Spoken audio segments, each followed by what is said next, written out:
বন্ধুরা, এখন আমাদের টিউশনে কিছু কিছু জিনিস অঙ্কর কিছু কিছু জিনিস শিখবো বোর্ডে। আচ্ছা যাই হোক, যাও এদিকে দেখো। আজ অঙ্ক হবে, তো অঙ্কর কিছু কিছু জিনিস বোর্ডে শিখবো। প্রথমে যে জোড় ও বিজোড় সংখ্যা। তো এদিকে দেখো সবাই একটু ভালো, এদিকে দেখো জোড় সংখ্যা কোনটা? জোড় সংখ্যা ওইটাই যেটাকে 2 দিয়ে ভাগ করা যাবে।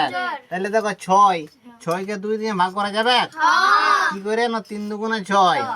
তাহলে জোড় হচ্ছে কোনটা? জোড় হচ্ছে ওইটাই যেটা 2 দিয়ে ভাগ করা যাবে। তাহলে এক জোড়া মানে কটা বলো না? দুটো বলো না। এক জোড়া চপ্পল আছে আমার, হ্যাঁ? তো দেখো তাহলে জোড় সংখ্যা যদি বলি, তাহলে দেখো 6 একটা জোড় সংখ্যা, তাহলে 8 হবে একটা জোড় সংখ্যা, হবে তো? তাহলে বিজোড় কি? বিজোড় সংখ্যা কোনটা? না বিজোড় সংখ্যা ঠিক তার উল্টাটা। তাহলে 2 দিয়ে আমরা কি 3 কে 2 দিয়ে ভাগ করতে পারবো? তারপর আমরা 5 কে পারবো? তাহলে এগুলা কি? বিজোড় সংখ্যা। বুঝা গেল? তাহলে আর একবার বলো, জোড় কোনটা? বিজোড় কোনটা? চলো যাই হোক, জোড় বিজোড়ের ব্যাপারটা ক্লিয়ার নাকি? আচ্ছা দেখো, তারপর হচ্ছে মৌলিক ও যৌগিক সংখ্যা। তাহলে দেখো মৌলিক সংখ্যা কোনগুলা? না মৌলিক সংখ্যা হচ্ছে সেইগুলো যেটার দুটা উৎপাদক থাকবে।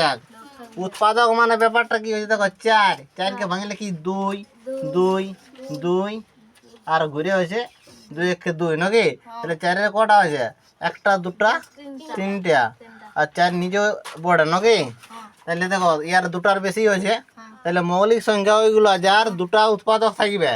তাহলে ও হচ্ছে, তাহলে 4 একটাকে 4-এর তো বেশি হয়েছে, দুটার বেশি হয়েছে, তাহলে 4 হবে না?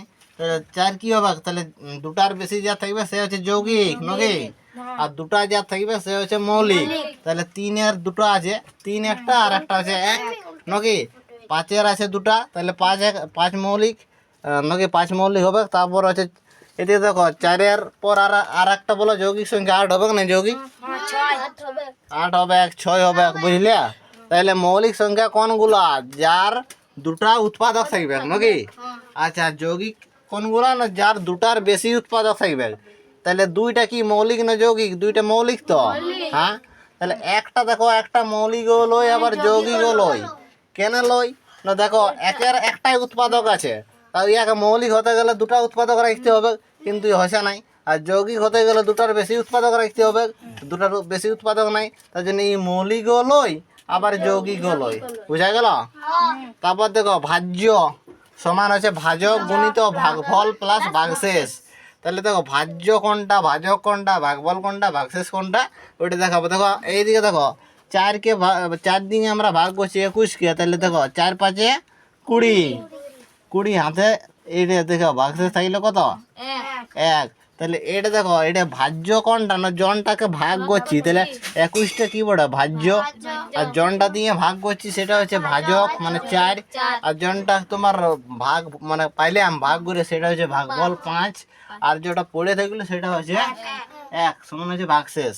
তাহলে এদিকে দেখো এইটা আমরা যদি করি তাহলে 21 বাইরে আন যাবে কি করে? দেখো এটা দেখো ভাজ্য, তাহলে 21 আমরা বাইর করছি কি করে? দেখো ভাজ্য সমান হচ্ছে 4, ভাজ্য সমান 21 হবে। দেখো এই তো ভাজক 4 আছে গুণিত ভাগফল কত? 5 প্লাস হচ্ছে কত? 1। তাহলে কত? 4 5-এ 20 আর 1-এ কত? 21। তাহলে দেখো আসছে এটা। তাহলে যাই হোক এখানে এটা কাট করো।